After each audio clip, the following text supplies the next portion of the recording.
राधे राधे मित्रों, आज हम आपके लिए यहाँ पर लेकर आए हैं श्री शिव महापुराण की वायवीय संहिता के पूर्व खंड से अध्याय 17 से 24 की कथा, जो है भगवान शिव का पार्वती तथा पार्षदों के साथ मंदरांचल पर जाकर रहना, शुंभ निशुंभ के वध के लिए ब्रह्मा जी की प्रार्थना से शिव का पार्वती को काली कहकर कुपित करना और काली का गौरी होने के लिए तपस्या के निमित्त जाने की आज्ञा मांगना।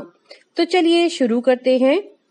वायु देवता कहते हैं, इस प्रकार महादेव जी से ही सनातन पराशक्ति को पाकर प्रजापति ब्रह्मा मैथुनी सृष्टि करने की इच्छा लेकर स्वयं भी आधे शरीर से अद्भुत नारी और आधे शरीर से पुरुष हो गए। आधे शरीर से जो नारी उत्पन्न हुई थी वह उनके शतरूपा ही प्रकट हुई थी। ब्रह्मा जी ने अपने आधे पुरुष शरीर को विराट को उत्पन्न किया।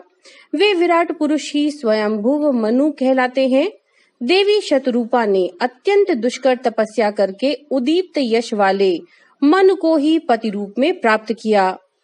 इसके पश्चात मनु के वंश तथा दक्ष यज्ञ विध्वंस आदि के प्रसंग को सुनाकर वायु देवता ने यह बताया कि भगवान शंकर ने दक्ष तथा देवताओं के अपराध क्षमा कर दिए।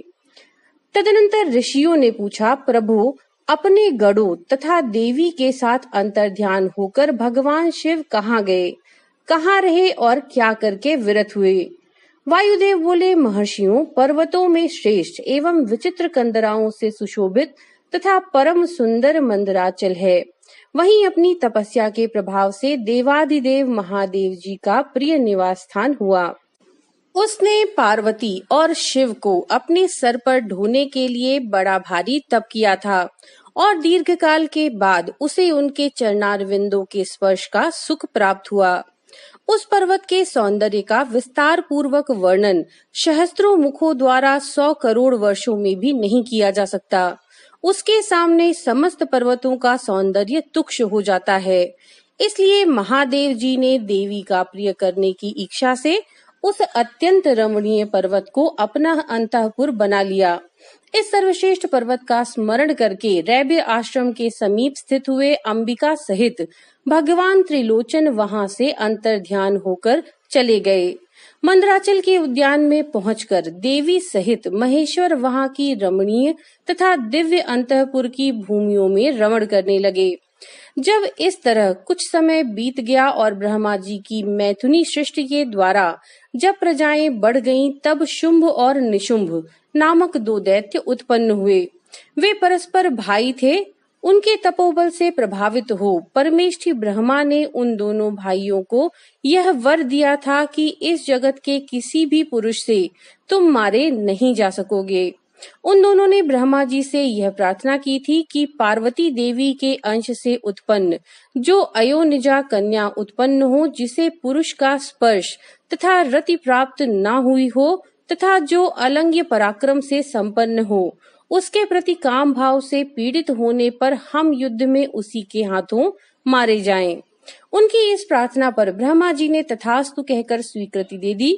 तभी से युद्ध में इंद्र आदि देवताओं को जीतकर उन दोनों ने जगत को अनीति पूर्वक वेदों के स्वाध्याय और वशटकार अर्थात यज्ञ आदि से रहित कर दिया।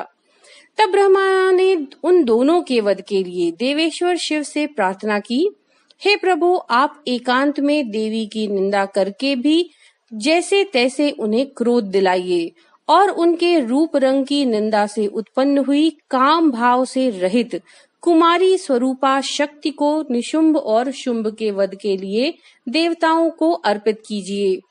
ब्रह्मा जी के इस तरह प्रार्थना करने पर भगवान नीललोहित रुद्र एकांत में पार्वती की निंदा सी करते हुए मुस्कुराकर बोले, तुम तो काली हो। तब सुंदर वर्ण वाली देवी पार्वती अपने श्याम वर्ण के कारण आक्षेप सुनकर कुपित हो उठी और पति देव से मुस्कुराकर समाधान रहित वाणी द्वारा बोली।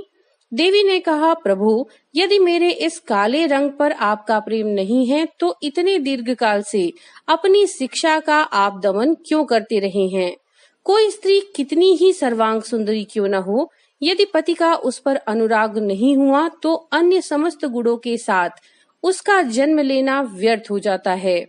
स्त्रियों की यह सृष्टि ही पति के भोग का प्रधान अंग है। यदि वह उससे वंचित हो गई तो इसका और कहाँ उपयोग हो सकता है। इसलिए आपने एकांत में जिसकी निंदा की है, उस वर्ण को त्याग कर अब मैं दूसरा वर्ण ग्रहण करूंगी अथवा स्वयं ही मिट जाऊंगी। ऐसा कहकर देवी पार्वती शैया से उठकर खड़ी हो गईं और तपस्या के लिए दृढ़ निश्चय करके जाने की आज्ञा मांगने लगी। इस प्रकार प्रेम भंग होने से भयभीत हो भूतनाथ भगवान शिव स्वयं भवानी को प्रणाम करते हुए ही बोले। भगवान शिव ने कहा, प्रिय, मैंने क्रीड़ा या मनोविनोद के लिए यह बात कही है। मेरे इस अभिप्राय को ना जानकर तुम कुपित क्यों हो गई? यदि तुम पर मेरा प्रेम नहीं होता तो और किस पर हो सकता है?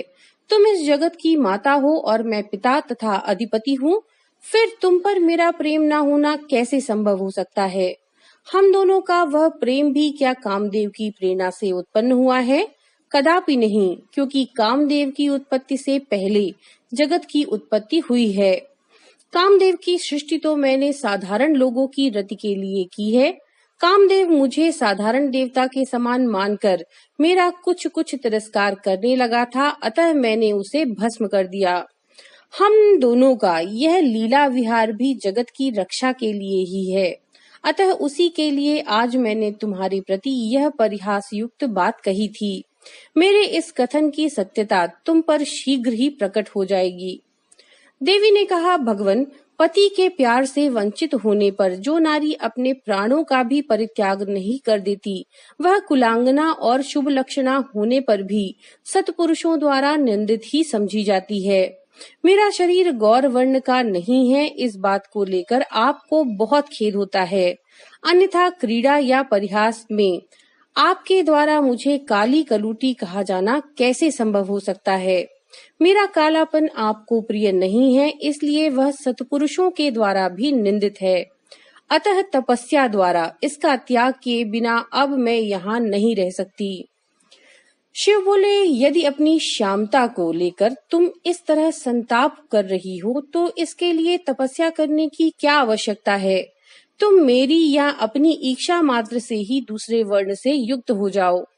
देवी ने कहा, मैं आपसे अपने रंग का परिवर्तन नहीं चाहती, स्वयं भी इसे बदलने का संकल्प नहीं कर सकती। अब तो तपस्या द्वारा ब्रह्मा जी की आराधना करके ही मैं शीघ्र गौरी हो जाऊंगी। शिव जी बोले, महादेवी, पूर्व काल में मेरी ही कृपा से ब्रह्मा को ब्रह्म पद की प्राप्ति हुई थी, अतः तपस्या द्वारा उन्हें बुलाकर तुम क्या करोगी? देवी ने कहा, इसमें संदेह नहीं है कि ब्रह्मा आदि समस्त देवताओं को आपसे ही उत्तम पदों की प्राप्ति हुई है।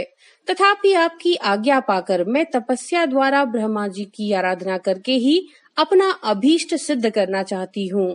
पूर्व काल में जब मैं सती के नाम से दक्ष की पुत्री हुई थी, तब तपस्या द्वारा ही मैंने आप जगदीश्वर को पति के रूप में प्राप्त किया था।